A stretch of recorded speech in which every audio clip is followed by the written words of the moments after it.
live. Woo! Welcome all. This is my podcast, Driven by Youth, with Jada Tholey. Today I am joined by Yoshira Trujillo. Hi guys, excited to be here. Thank you, Jada, for hosting this. Thank you for coming. I'm super excited. I met you. Well, can I call you Yoshi? Because I hear everybody say that and it's so cute. Yes, my love, of course. So I met her about 2 weeks ago at Rodcliffe's multifamily boot camp in Orlando, and I love her. Oh my God. I love your whole team. I love your vibe. And you were so helpful from like the first minute I met you. So I'm like, oh my God, I need to bring her on to whatever I can. Because especially, so you do the social media aspect for your multifamily team, right? So I feel like Correct. Although you are the camera most of the time and posting about these things, I feel like those people usually get more of the behind the scenes and they don't always show their face a lot. So I'm like, okay, well, you have to start showing your face more, build your brand. So I wanted to bring you up here. Thank you. Yeah, so just I love being behind the camera, telling the guys, hey guys, let's do this, let's say this, and just editing the videos, uploading them. That's kind of my job and within the multifamily space. Mm-hmm. So, like we said, you're in multifamily, but like, who are you? What do you do? How old are you? I don't know. Getting into this multifamily field. Of course. So, as you guys know, my name is Yoshi. I am actually 24 years old. I am based out of Orlando, Florida. I have two little girls, and I actually do multifamily and tax deeds as well. What was the tax liens?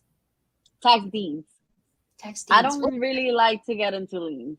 Okay. But what is it that I haven't heard about that before? Oh, okay. So tax deeds, it's whenever people can't pay their taxes, their house goes up to auction.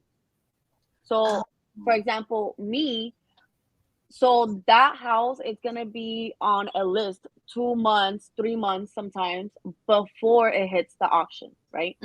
So then what we want to do is get the list of all those people, and then you're gonna start cold calling them and try to obviously get the house before it hits the auction, because then you're gonna be bidding against all these third party or hedge funds, and you don't want that.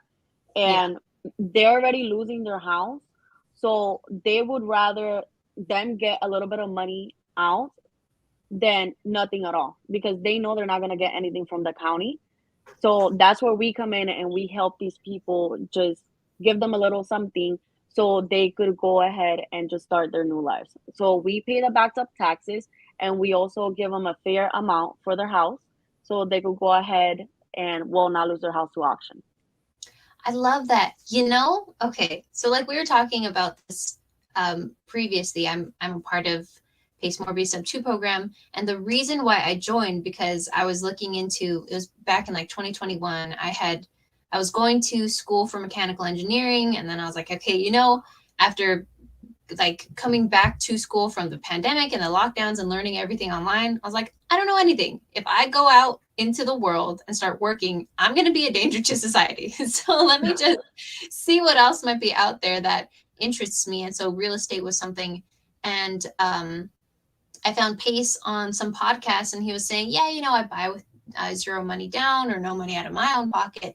And I was like, okay, yeah, that's really interesting. I definitely want to learn more. But the thing that sold me, why I joined his mentorship, was he was saying that he helps people get out of foreclosure, or he helps people make sure that they don't go through foreclosure, because that ruins their credit. And as soon as he said that, I was like, I'm sold. And I signed up, I think that day.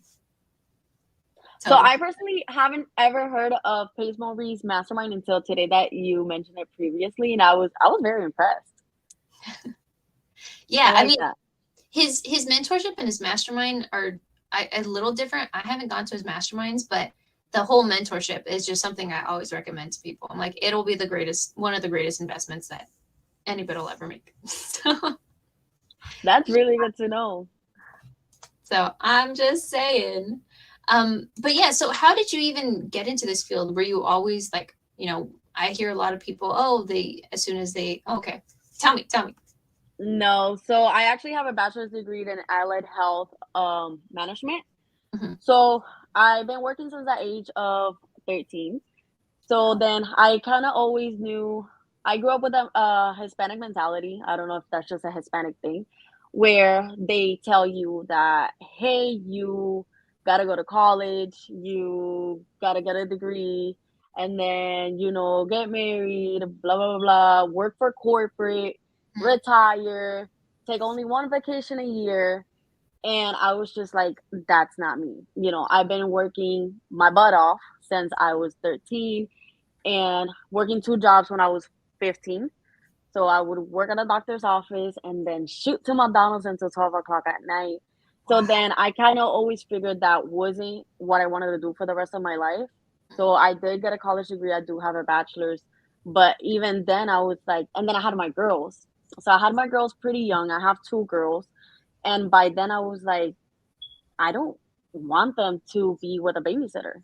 Mhm. And real estate provides me the flexibility in order for me to stay home with them while also generating money. So what really got me into real estate, I would say at the age of 18, I bought my first residential property.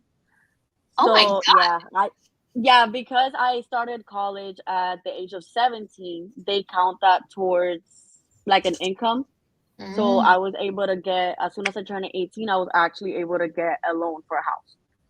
And Wow. I That's only, yeah, yeah. So I only put 3% down. So back then it was maybe like, uh, in total with closing, it was like $1,400. oh my But God. What? you don't see that nowadays. $4,000? Oh my Okay, sorry, go on. This is just No, you're baffling fine. to me, especially because I'm in It, California. yeah, it was freaking crazy, and I still didn't believe it when I got the keys to the house. Um, but we kind of bought it in a rough neighborhood. Personally never had any problems, but it was also very far from like the city and stuff like that. So we actually decided to move, and within like 6 months of me getting the house, I rented it out, and I was cash flowing. I believe it was like 350, and I'm like, all right, like okay. So then obviously the rent prices here in Florida just skyrocketed. It was out of nowhere. The house prices, the rents, everything just skyrocketed. Mhm. So then I was cash flowing $600 a month from the same property. So Wow. I was like, wow, like this is I would get paid roughly 750 every 2 weeks from my W-2 job at the doctor's office. And Mhm. I'm like, whoa, what the heck? So Mhm. then eventually I didn't join a mastermind. I was just doing it on my own. I started buying lands, holding them, and then selling it at a bigger profit. But then I was doing it all wrong. I didn't know you could just wholesale the lands Mhm. and then obviously get an assignment fee. Yeah. So I messed up because I didn't have a mentor. But then this year I went all in. I was like, no, I need to get into a mastermind or something because there's no way that I'm gonna have to put my money in this and then wait a couple months to sell it because I wasn't working with a realtor either to sell the lands. So they were Wow. taking forever. But I'm Wow. like, but then whenever I would sell them, the profits would be anywhere from 10 to 15,000. So that's basically like half my year's salary on my Mhm. W-2 job. So I don't know. That's what kind of just intrigued me with real estate. It was my first single family house that I was able to rent out and profit $600. And since I got it, it was fair. It wasn't a new house, but everything was pretty much replaced, like the roof, the AC, like the major stuff. I Right. never really had to go back and do any maintenance to it, so it was kind of like a win-win. Yeah. And so, okay, so you went from buying it at 18 and then 18, 19. That's when, from 18, 19 to now, you've been buying land and then holding it and then selling it. Correct. Oh Yes, my ma'am. God. Yes, but I recently just when was it? A few months ago, I would say at the March or I think it was May. Mhm. I sold that house Okay. and I actually used the money towards masterminds. Yes. Yes. Okay. Nice. You go. I think, and like the more that I'm starting to get really focused in this industry, the more that I hear just people saying, like, invest in yourself, invest in your education, invest in your mentors. So, like, what kind of masterminds are, if you don't mind me asking? Yeah, of course. So The first one would be multifamily. Mm-hmm. So that's actually how I met my team. Sergio and Jonathan have a what is called a partnership, where they teach you just pretty much everything multifamily from A to Z. Nice. And we have just Monday coaching calls where we're able to actually like underwrite the deals live. And I guess that helped because I was researching, I was trying to do it myself. I've been doing it myself. You know, we did pretty well, but if you want to scale, you need to be able to have a team in place. You can't scale by yourself. I'm not telling you can't. It's just gonna take a lot longer. A lot longer. And Yep. this year, like I was just like, no, I need to get off my butt and I need to get it together and just do it. And I don't know, for me, it has changed my life. The partnership. Mm-hmm. I was able to meet my team, and not just that, but they really pushed me to get out of my comfort zone. Really pushed me to get out of my comfort zone. Wow. So I pretty much gained a family in the partnership. Ah, and how did you find them? Was it something like online or? No, so funny story. Me and Sergio Aguilar were both at an event, and I don't remember seeing him, but the event was reposting everybody's stories, everybody's videos. So I was doing multifamily, so I was like, I need to follow all these people because they know what they're doing. Mm-hmm. So I just started following everybody that got reposted. And then eventually I saw that every Tuesday he would post like links on his stories. Mm-hmm. So I'm like, what is this about? And I was so eager to learn. I wanted to get everywhere in every call.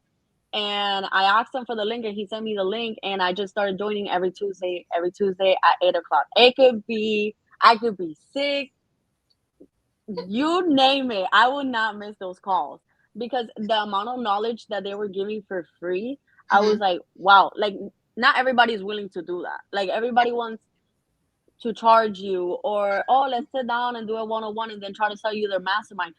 They didn't try to do that with me. So I kept joining and joining the calls every Tuesday. Eventually, we I familiarized myself with them, and I met Melly, which is their broker's relations, and we kind of connected. Mm-hmm. We had a call, and she was like, "Girl, there's this event in Dallas this weekend." I'm like, "This weekend?" It was the call was probably maybe Wednesday, and the weekend was Friday, and I Ah. was like, "Yeah, it was crazy." And I was like, "I don't know anybody from Dallas. Like, I never flew to Dallas. Like, I don't know anybody." But Uh-huh. she was like, "Girl, buy the tickets." And she was like, "You can stay with me and my mom."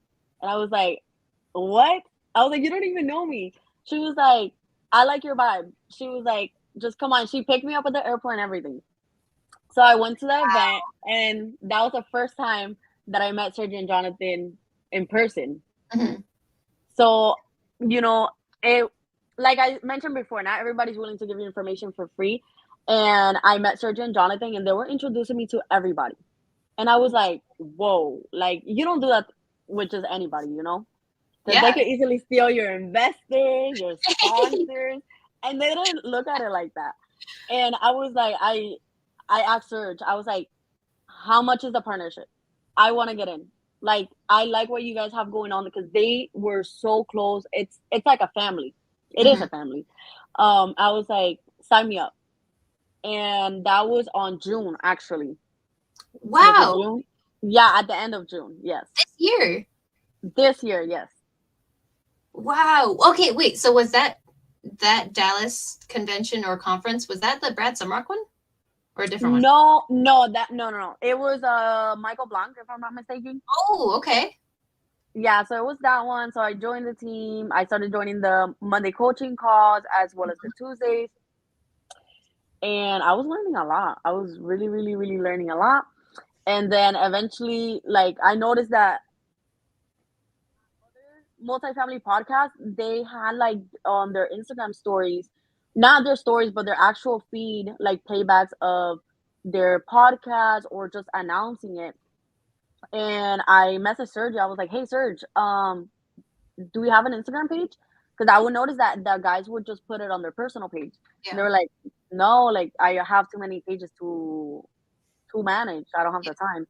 And I was like, "Well, we definitely should," because I was like, I was following a guy that he's really big in multifamily, and I was like, he just posted this, and it's freaking awesome, and it actually led me to go on the podcast and actually like Ooh. listen to the whole thing. I was like, Yep. you guys need to be doing it.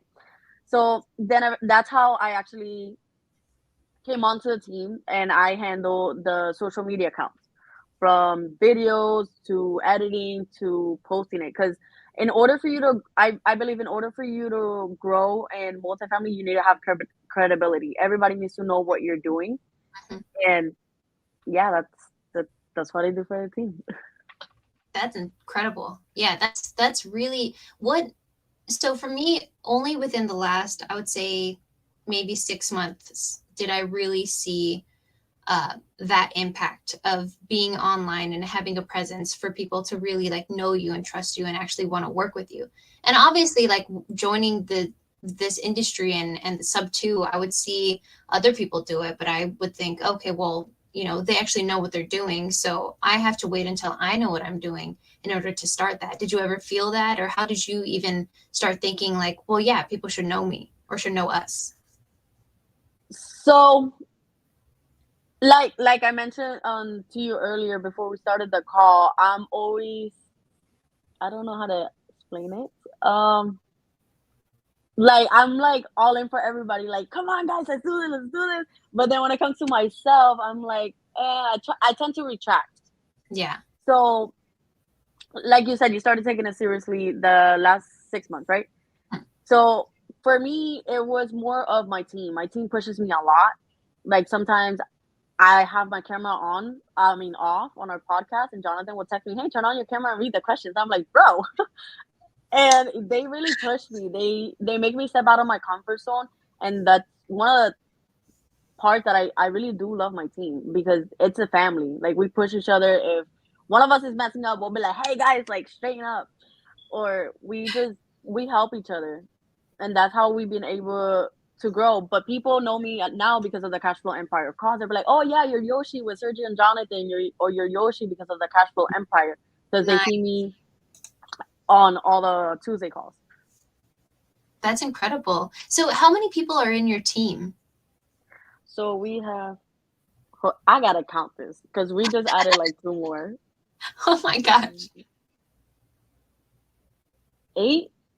8 people. If you Okay. guys are watching this, sorry if I missed one, but I'm pretty sure it's 8. 8 of us. Yeah, like don't mention their names so that you can just say, "Oh yeah, well I was thinking about you." Of No, no, course. no. I know their names. I think it's 8. Yeah, yeah, 8 yeah. or yeah, 8. Okay. And so do you all like, is there some like, okay, this is the only broker relations or this is the only acquisitions, or do some people kind of merge and do several aspects? So we pretty much all have our strengths and weaknesses. Nice. So we all kind of complement each other. For example, Sergio does asset management, Jonathan does underwriting, I do social media, Melly does brokers relations, Helen does investor relations. Jimmy, if you're watching this, I love you, bro. But Jimmy's everywhere. And, and Vic and I do marketing. Okay. So how do you all, I mean, I know that you're saying that you guys all push each other, which I absolutely love. Now are you guys all local to each other, or is it remote? Like how do you guys work together? How do you collaborate? How do you think that you guys have like the synergy going? So we're everywhere. Jimmy's in Seattle, so the time zones are crazy. Sometimes when we're finishing our podcast, which is night, he has like all this light in the background because it's like 5 o'clock over there. But no, we're pretty much everywhere. We have Jimmy in Seattle, I'm in Florida, Melly's in Virginia, and Mm. one in Alaska, and then the other one's in Tech, and the rest of the team is in Texas. Oh my gosh. We're everywhere, yes. Dang, But yeah, I that's the country. one of the how we pretty much kind of stay on track. It's after our Tuesday podcast, we Mhm. all kind of get together. We do a check in. Hey guys, like, what are we doing? What did we do? How did, for example, we go through every role. Okay. So all of our positions. Okay, what did we do here? How can we improve it? Did we mess up? How can we fix it? And we kind of just always push each other, and Mhm. we do check ins through the chat for example, did you get to meet all of us when we were in Orlando? I know you met me, Helen, and Jonathan. Yeah, not everybody. I've met Sergio. I've met Melissa. The other girl, I can't remember her name, with the blonde hair. Victoria. Yes. Vic. But that's it. I haven't met Jimmy or anybody else. Yeah, so Jimmy actually just flew in that day just to take the picture with us and flew out. So he was only there on Friday. Oh my God, commitment. I like it. He literally just flew in. I'm like, you're really gonna fly out? He's like, yeah, I have. Oh, he was like, I just came to say hi to you guys. I'm like, oh. Oh my God, from Seattle all the way to Florida. All the way to Florida. Oh, that's the love we have for each other, literally. That's kind of insane. Oh my God. Well, yeah, I like that. That's, that somebody's dedicated and consistent if they're going to be doing that. Good on them. Dang. Yeah, I love my team. We're very committed. I love that. So, question, because this is what I've been wondering, like, how do we kind of maneuver this? So whenever there's like a conference, is it kind of your guys' team goal? Like, okay, everybody, let's go to this conference. Or is it just, is it individual that want to go? Okay, so we pretty much, like, for example, the Rod Creek, the one that we were just in Orlando, it was kind of like last minute. Like, I had bought my ticket, and then all of a sudden, Sergio calls me, I'm going, and then Jonathan's like, I'm going, and then Vic is like, I'm going, and then Jimmy the day before, he texts, oh, I'm going too, and I'm like, whoa, guys. It's kind of like, but yes, we always do try to attend together. If one of us can't make it, because of course, some of them still work W-2 jobs. They have their businesses, they're business owners. So sometimes it's understandable that they can't make it. But we always do try to make it together as a group. Yeah, I like that, because I feel like then people start knowing your team and start knowing, rather than just knowing you, because if you're going to, be a part of a team, then it's just, you want the team to be known. And then through that, you'll make your own connections. You'll be surprised, because sometimes I show up to events and they'll mention one of my team members. Yeah, because you're with so-and-so. And I'm like, yeah. Okay. Interesting. Okay, so then going into kind of this just whole, like, how we're talking about multifamily and the real estate field and stuff, what does your day-to-day look like then? Because you were saying that you didn't want your girls to just grow up with a babysitter so that you're out all day. Do you work from home? Do you have an office that you go to, or what does that look like? So I'm not gonna lie to you. It gets very crazy. Very crazy. I wake up at 4 or 5. I take my daughter to school. Right now I'm driving an hour to take my daughter to school. Oh my God. Yeah, because I'm in the middle of a transition of moving. So then I get her situated in school. Then I get back home and I still have my little one with me. So obviously she watches TV, she gets her snack, she gets whatever toy she wants. So then I could keep her entertained, and I could work in between calling investors, or if not, calling homeowners, and stuff like that. Obviously I take my breaks in between. Like after an hour, I take a 15-minute break with my little one, because if not, she'll go crazy. And then I sit down, I get back to work, and then at 2 I gotta pick up my daughter. And then I kind of do the same thing. We sit down, I give them their snacks and stuff, and then I get back to the computer. And it's kind of like, right now they're calm, but usually sometimes on the Tuesday calls when we're hosting our podcast, I'll literally have one like right here trying to rock her to sleep. And yeah, you gotta do what you gotta do, right? Because that's my why, my girls. I'm not gonna use my girls as an excuse of not to do something. I feel like us parents, at least I used to, they'll be like, oh, I can't go to the event because of my daughters, or I can't log into the podcast because of my kids. And you know what? I had to stop that, because in order for you to get to where you are, you need to make sacrifices.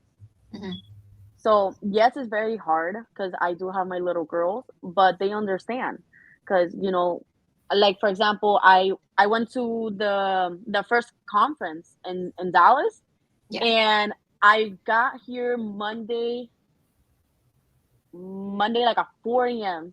My daughter's birthday was that day. So at 6 a.m. I was running on no sleep. I drove to Walmart, got her a cake, woke her up with a cake, and then took her to Disneyland. Oh my gosh. Yes, and I was like a zombie walking in Disney, but I took her to Disneyland. And that's what they remember. Okay, mom took me to Disneyland. So in order for, until this day, she still remembers the name Disneyland trip. So in order for me to get to where I am, where I'm able to provide for my little girls, because it's just me and the girls. So Yeah. in order for me to provide for them, they know that mommy has to be in the computer. And I explain it to them. Little kids are very, very smart. If you sit down, like my daughter, like she's awake right now, and I'm like, hey baby, mommy has to log into a call. I give her all her snacks. I gave her, that's the only time she gets her iPad, because throughout the day she doesn't get it. And I was like, mommy has to go to work, because remember, if you want to go to Disney, if you want to take this trip, if you want these toys, mommy needs to be able to pay for them, and mommy needs to work. And she understands that. Mm-hmm. So that's pretty much my day to day. Oh my God, you got me emotional.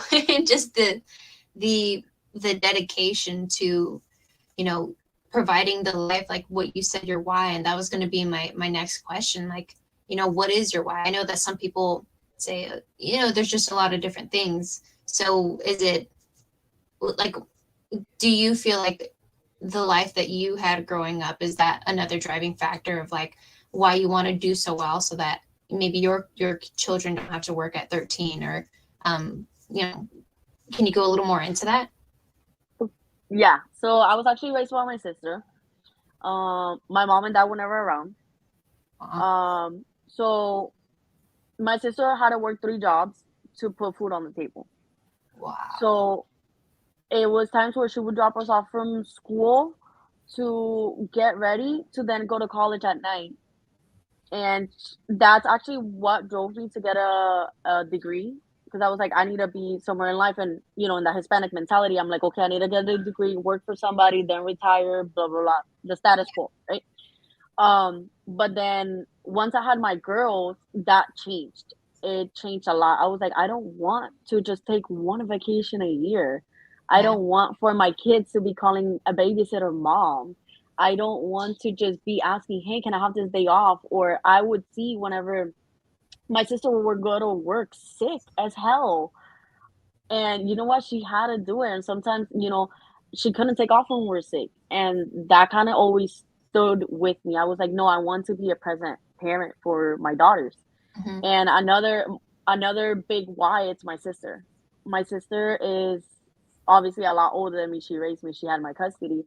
But I would say that besides my daughter, that's my biggest motivator. I want to be able to, you know, retire her and buy her a house, because I saw the sacrifices she made for a very young age for Mm-hmm. us.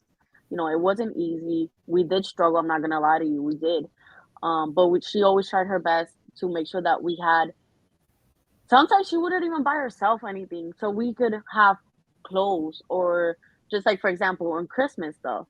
And it's stuff that we take for granted as a little kid, Mm-hmm. and now that I'm a mom, like I sat down with her the other day and I was just crying. I was like, "Hey, I'm sorry." Because I was a very rebellious little kid. I'm not gonna lie to you. I was a little bitch when I was growing up, because I was very rebellious. I was like, you know, I didn't have my mom, I didn't have my dad, and then it was my sister, and I used to get bullied a lot because of that.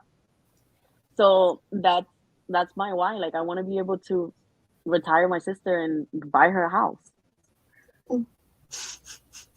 God.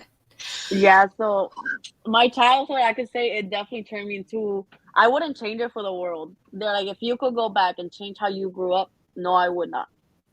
I would not change it. Change it. It's made me who I am today. It's made me work really hard for the stuff.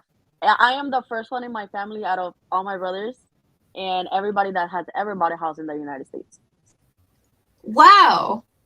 Yeah, and I did it at the age of 18. So that to them was like, wow.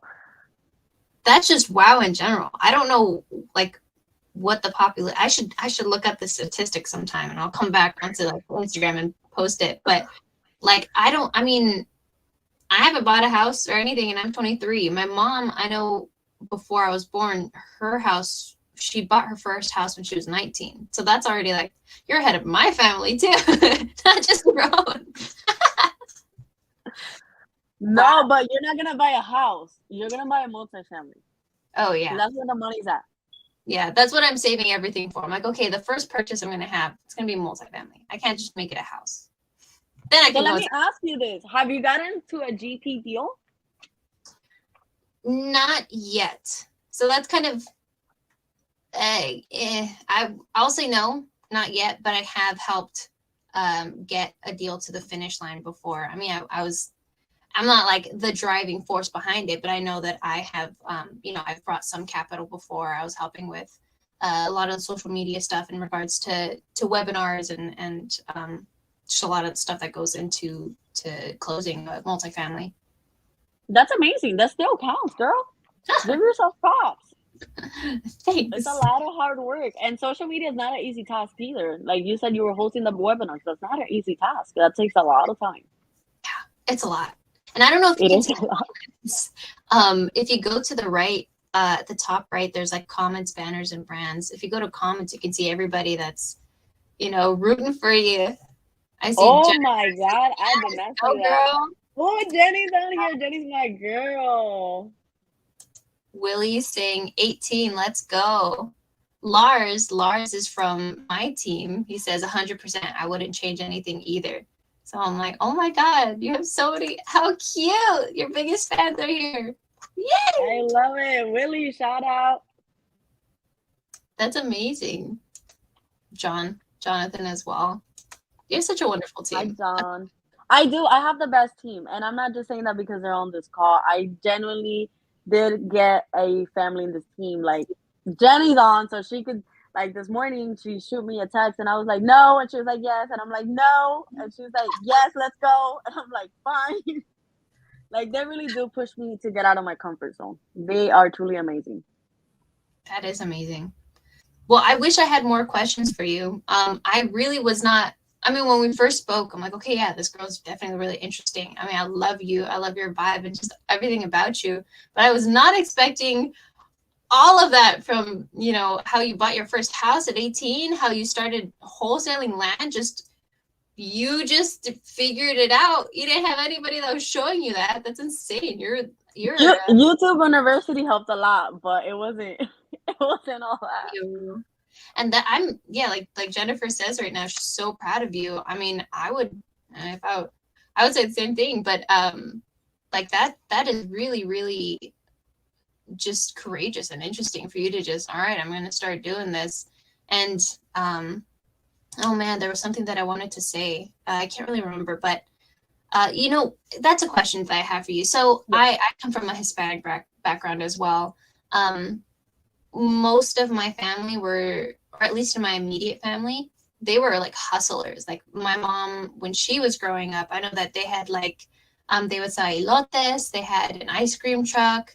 When I was younger, me and my mom, when I was homeschooled, we used to just go around and sell tortas, just everywhere, and everywhere that we could do it. So it's interesting because for me, I never thought about like anything higher than that, really. Like I don't, I think it's also because I don't really think too far in the future all the time, or at least growing up I didn't. But for me, it just never occurred to me to like go into real estate. That always seemed a little too big for me. So like how was it for you? How do you manage that kind of like, fear aspect, but like still moving forward on things? It's tough. I'm not gonna lie to you. We grew up. I'm not gonna lie to you. We grew up pretty poor. Mm. My family never started a business. So if you even tell them about starting an LLC, they'll be like, "Huh? No, we're good." So it was very tough. Even to this day, Mhm. I still get judged.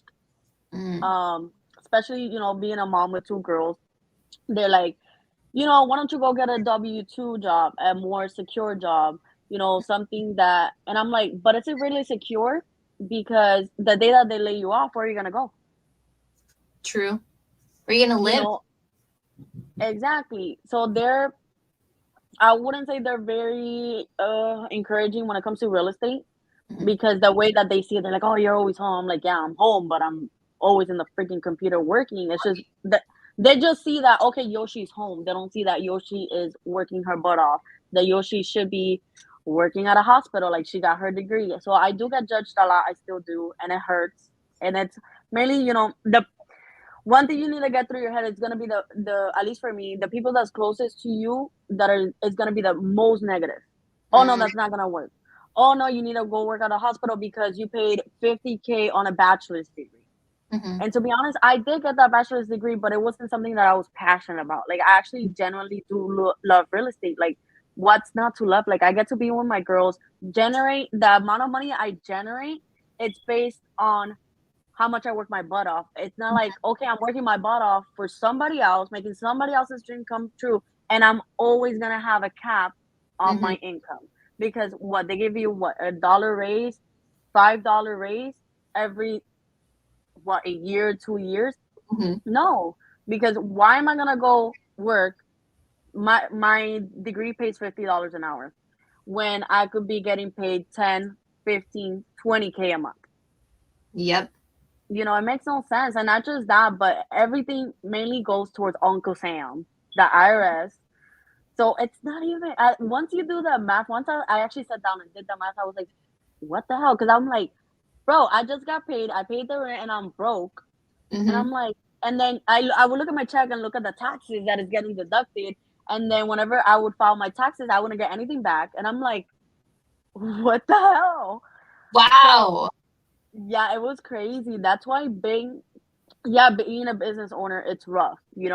Um, but there's a lot of that's one of the reasons I love multifamily. But you have tax deductions. Mhm. So not everything's going towards freaking Uncle Sam. Yeah. They still I am kind of like the crazy one in my family, if you want to call it that. Mhm. I always been the crazy one. That's what I get labeled because I don't like like I said, I sold my first house and all that profit, it was close to, I'm not even kidding you, 90K. And most of that 90K went into investments, mastermind.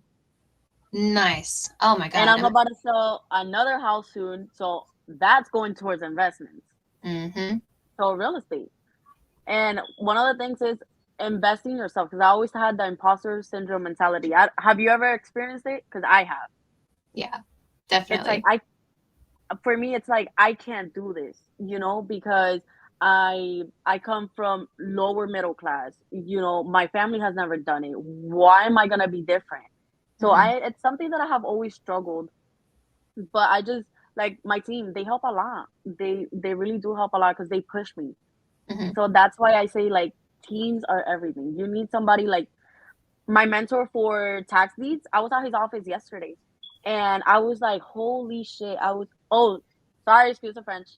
Um, I'm like, I've been thinking small because I was trying to wholesale smaller deals like lands and just he was like, and I showed him a deal that I was thinking about getting and walking with my contractor and he was like, get it. And I'm like, but did you see how much it is? And he was like, get it. And I was like, all right, I'll get it. So mentors and partners and just that's what pushes me to know that I'm thinking small, that I need to be thinking bigger, that I need to let's go and come on. And he was like, you better have this done by tomorrow whenever I talk to you. And I'm like, bro, like you're giving me no time. He's like, do it. Do it. You're gonna do it. Mhm. So that's what kind of like gets me out of like my in spot shit, se me fue la palabra. Imposter syndrome. It's bad that I literally have people just let's go, let's go, let's go. Don't Just even think about it. Just do it. nice. Action, action, action. Because one thing that he tells me all the time, he's like, scare money don't make no money. And he repeats that to me. He's like, scare money don't make money, baby. He's like, let's go. Oh, that's true. Oh my gosh. Yeah, and like Lars was saying, mindset is huge as well as your inner circle. That's yeah, that's I think that's a thing that I started doing as well. Like once I saw like I was like, okay, I'm gonna join this mentorship. It's like I don't give myself the time to fear or to worry. It's just like, all right, do it. There's no time. And then I've even started trying to implement that now when like whenever fires emerge from whatever that happens, I'm like, okay, well, oh, there's a situation. I'm feeling a little overwhelmed. There's this and this and this and this and this that I got to do. But I'm like, okay, well, now's not the time to worry as I'm doing it. It's like, let me just get it done. And now, or at least before, I started scheduling times to worry. So I'm like, okay, every day at 6 p.m. from 6 to 6:30, that's when I can worry about whatever needs to be worried about. Then after that, that's it. I never thought about that. That's like me. Like, I don't really, that's why they call me the crazy one in the family, because I don't, if I want to do something, okay, pull the plug. Like, I am GP on 63 units, but at first I'm like, damn, am I really going to make that investment? But then I was like, let's go, let's go, let's go, let's go. And I was blowing up my partner. I was like, yo, can I wire the money? Can I wire the money? And then he was like, chill, you got until tomorrow. I'm like, no, no, no, let me wire you the money now. Mm-hmm. But it's just, you just got to do it. Like, if you think about it, you're never going to do it. Like, I have had people, and another thing about imposter syndrome. So I had to cut off a lot of people within my inner circle, because of that. It could be, it was family, it was friends, that it hurt. Oh, yeah, it hurt, because they were like, oh, you can't do that. What do you mean you're buying apartments? We want money. How are you, like I'm showing them the proof, like, hey, I'm flipping lands, like, and they would always have something negative to say, and it would get in my head. And then I would just keep thinking, damn, like, I can't do that because so and so said this, like, who am I to be? So to get out of that, I love you, but you stay in your lane, I stay in my lane, and I cut them off, because if you're not adding value into my life, I don't want you. Yeah. Because if you're adding stress, doubts, I don't want you. I want people that are gonna empower me, that we could help each other, that we could add value to each other.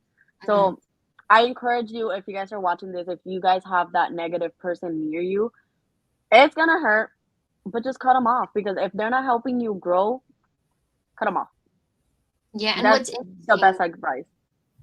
I definitely agree. And what I learned as well, it's like, sometimes you even have people that are supporting you and they're saying, yeah, yeah, yeah, you can totally do it. But they're so down and negative on themselves that it's kind of the same thing. Like, it's not adding value, because every time you're talking to them or around them, they just dwell so much that you start getting, you know, uh, pulled into that whirlpool of just negativity, and you're like, oh my God. And then after a while, you just start feeling like, even though they say that they believe in you, you start doubting yourself, because you're like, oh my God, well, you're just in this whole negativity space. Yeah. And not just that, but sometimes it wouldn't even be about, it would also be about the comments, like, oh, I'm broke. Well, if you're broke, let me help you make money. But then they're like, oh, no, that doesn't work. I'm like, what do you mean that doesn't work? Like, look. So that's also another thing. Like, I did went out once to drink, and I felt so void. I'm not going to lie to you. I felt so void. I was like, what am I doing here? I was like, this is not my life anymore. Mind you that if we sometimes we go out with the teams and we have a couple drinks, I am like fulfilled the whole time. I am happy. I am smiling. Because we're talking business. We're talking, how can we better ourselves? How can we grow? Like, what are we doing that we're stuck? How can we fix it? How can we grow? Not just going drinking and just celebrating absolutely nothing. Yeah. So that's another thing. Like, and then after the next day, I was like, I called that person. I was like, hey, I'm not going out no more. They're like, huh? I was like, I can't. Like, I honestly, I don't like how it made me feel. I just felt so void. Rather than, whenever I go out with the team, it's like that energy. It makes you feel fulfilled, because you're like, okay, like, these people want what's best for me. Yeah.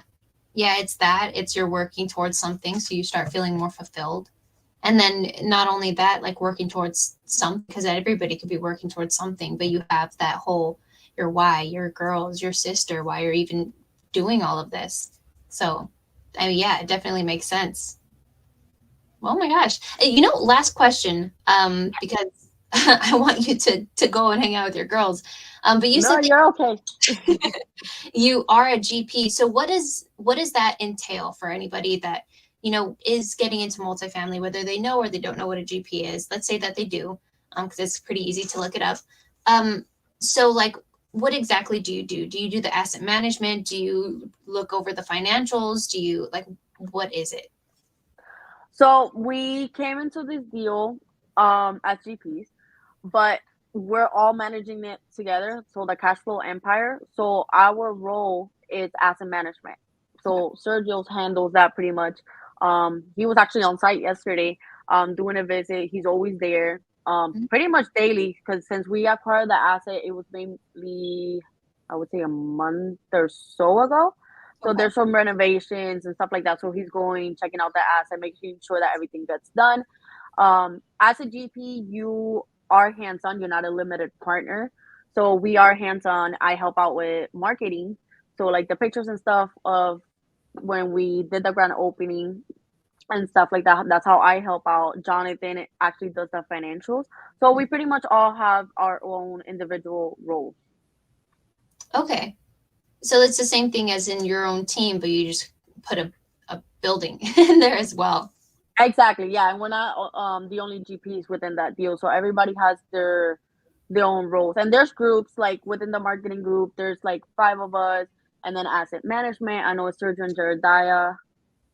I don't remember who else. Sorry guys.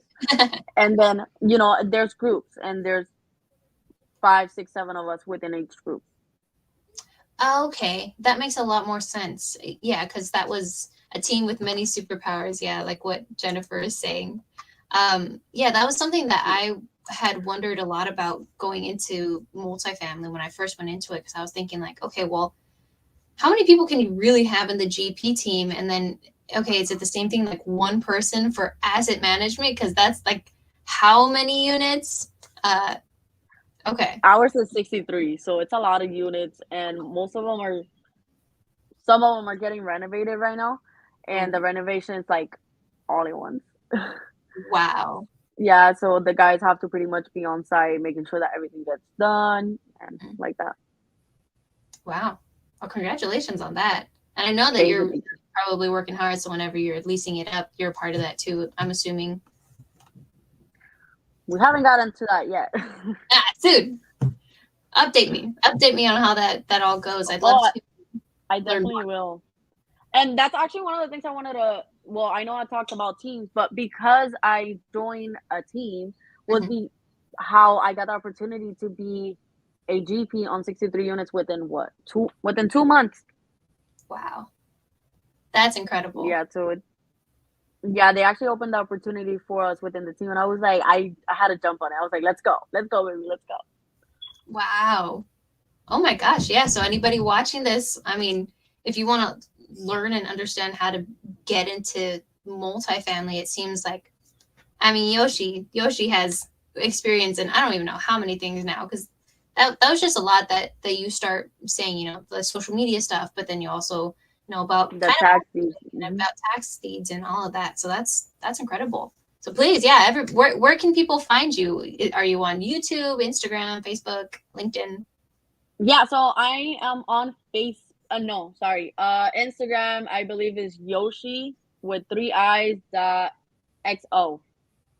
Yoshi.xo. Or you could just follow the Cashflow Empire on Instagram. I handle everything from there. So Perfect. And if it's you just DM me, I'm the one that's gonna answer. So fantastic. Okay, perfect. So Yoshi with the 3eyes.xo or the Cashflow Empire on Instagram.